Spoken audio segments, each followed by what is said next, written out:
For me, I think part of our personalities is actually to have a sense of humor and to play Yeah. with food and to actually change the mindset that food isn't poison, it's actually medicine.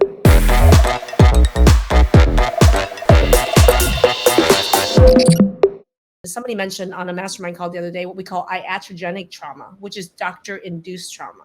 When you are leaving the hospital and you have ulcerative colitis, Crohn's, and you have a dietitian that says, eat bananas, toast, and Jello, and that's your diet, and that's great. And if you can tolerate that, go back and eat dairy, gluten, you're fine. You don't even have need testing, whatever. Just as long, like people then do it, and then they're bleeding to death and back in the hospital again. So there is what we call iatrogenic, doctor prescribed Yeah. trauma that causes people to be really super scared of food. Yeah. And so to me, one of the things that we really work on is mindset in the program. Just like we've hidden a functional nutrition program in this program, we've also hidden a personal growth and mindset program that really helps you identify what some of the traumas and thought patterns that sucked and helps retrain your brain to think in a very different way for success. And I called that the winning mindset for success. Yeah. And I think one of the ways that we do it, we just mentioned, was helping people learn that there is medical data. Number two is their body's giving them physical data as well. Yeah. But I'd love to hear from you. What are some of your learning and teaching that you've done to help people turn into a winning mindset for turning around Yeah. their illness? What is a winning mindset to you?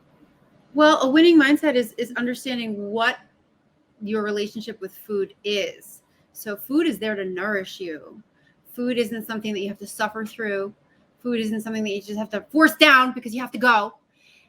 You want to, there really is a huge mindfulness piece is, and it's part of the digestive process of the rest and digest. And so to really sit down with your food, chew your food, and think about, where did my food come from? Who did I make it? Did I make it with care and love? Did this person make it with care and love for me?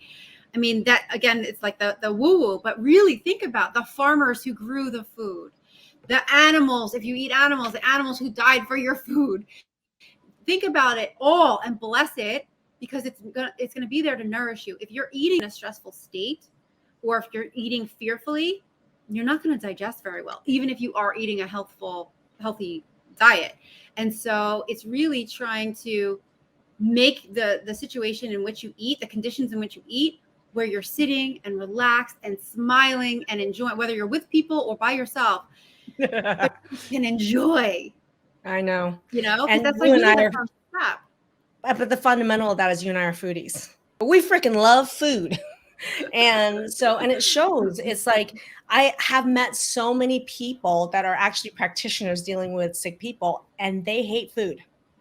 They hate food. I've worked with nutritionists and interviewed nutritionists that hate food and are traumatized by food and haven't dealt with their own trauma. I'm not shitting you. And so for me to actually find the two of us and how much we are both foodies and how much we love food, I think for me it's huge. And I think for me, I think part of our personalities is actually to have a sense of humor and to play with food and to actually change the mindset that food isn't poison, it's actually medicine. You can turn food into medicine with choice and personal power. Yeah. And so that transition happens, because I'd love to ask some of the alumni who are watching right now, how many of you came in scared of food, traumatized, and left starting to love food again, loving to cook in the kitchen again, or even being able to stand in your kitchen to cook again. I mean, there's so many alumni out there that can attest to regaining a self-trust and a love of food again, and a recognition that the food is love and food can be used to heal your body. Yeah. And also just being open to trying new foods, because picky eater here. Hello. You wouldn't believe how I used to eat and the breadth of what I eat now.